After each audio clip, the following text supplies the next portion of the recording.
بسم اللہ الرحمن الرحیم۔ آخری تقریر حضرت مولانا محمد یوسف صاحب رحمۃ اللہ علیہ سن 1965 باوقت شب جمعہ بعد نماز مغرب بمقام مسجد بلال پارک لاہور۔ نحمد و نصلی علی رسول الکریم۔ ملفوظات مولانا محمد یوسف صاحب رحمۃ اللہ علیہ۔ اما بعد، اللہ تعالیٰ نے جو کچھ زمین و آسمان میں بنایا ہے اس میں سب وقتی رکھا ہے۔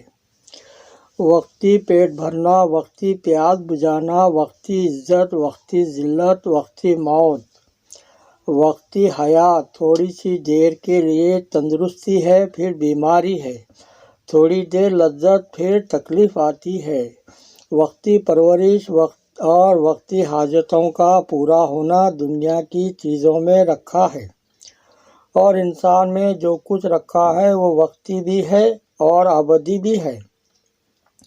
وقتی عزت اور ابدی عزت، ایسی ہی راحت و سکون، چین و صحت۔ وقتی ابدی، انسان میں جو دو دولتیں رکھی ہیں وہ ایک طرف دنیا میں کامیاب بنانے والی ہیں، دوسری طرف مرنے کے بعد ابدی کامیابی دلوانے والی ہیں۔ اس لیے ایک انسان کی دولت کی قیمت ساتوں زمین و آسمان نہیں بن سکتے۔ اگر انسان کے اندر کی دولت بگڑ جائے تو ساتوں آسمان اور زمین سے نہ بن سکے، اور اگر انسان کی دولت بن جائے اور اس کے اندر کی مایا ابھرے تو ساتوں آسمانوں اور زمین کی کامیابی سے زیادہ کامیابی ملتی ہے۔ دولت تو بہت بڑی چیز ہے۔ اس دولت کا حرف اول اور خشیت اول اللہ کہنا ہے۔ آدمی خالی اللہ کہے، اس میں بولنے کی دولت رکھی ہے، یہ اللہ کہنا بھی بہت بڑی دولت ہے، کیونکہ لفظ اللہ کہنے والا ایک بھی دنیا میں باقی رہے گا تو زمین و آسمان اسی طرح کھڑے رہیں گے۔ اگر ایک بھی اللہ کہنے والا نہ رہا تو اللہ تعالیٰ سارے زمین و آسمان کو توڑ پھوڑ دیں گے۔ اگر آدمی کے اندر میں کوئی اور دولت بھی نہ ہو، صرف ایک دولت ظاہر ہو رہی ہو کہ زبان سے اللہ کہہ رہا ہے، یہ دولت اتنی بڑی ہے کہ ساتوں آسمان و زمین اس پر کھڑے ہیں۔ نماز و روزہ، حج و زکوٰۃ کچھ بھی نہ دے رہا، صرف اللہ کو ماننے اور کہے اللہ، بس اتنی سی دولت اتنی بڑی ہے کہ اس سے ساتوں آسمان و زمین کھڑے ہیں۔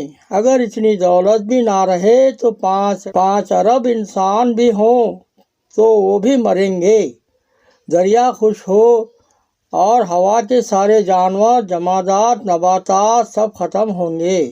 اگر انسان کے پاس وہ اللہ والی دولت نہ رہے تو سب ختم کر دیے جائیں گے۔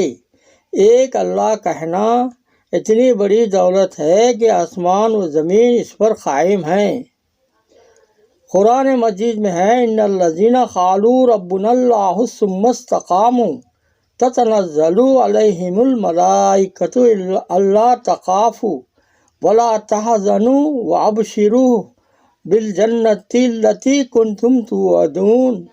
جن لوگوں نے دل سے اقرار کر لیا کہ ہمارا رب اللہ ہے، پھر اسی پر مستقیم رہے، ان پر فرشتے اتریں گے کہ تم نہ اندیشہ کرو نہ رنج کرو، اور تم جنت کے ملنے پر خوش رہو جس کا تم سے پیغمبروں کی معرفت وعدہ کیا جایا کرتا تھا۔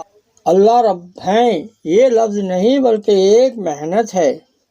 اگر کہے کہ میں دکان سے پلتا ہوں یا کسی کھیتی یا ملازمت یا سیاست یا حکومت سے پلتا ہوں تو یہ کہنا لفظ نہیں ہے بلکہ ایک محنت ہے۔ اتنا کہنے کے بعد محنت شروع ہو جاتی ہے۔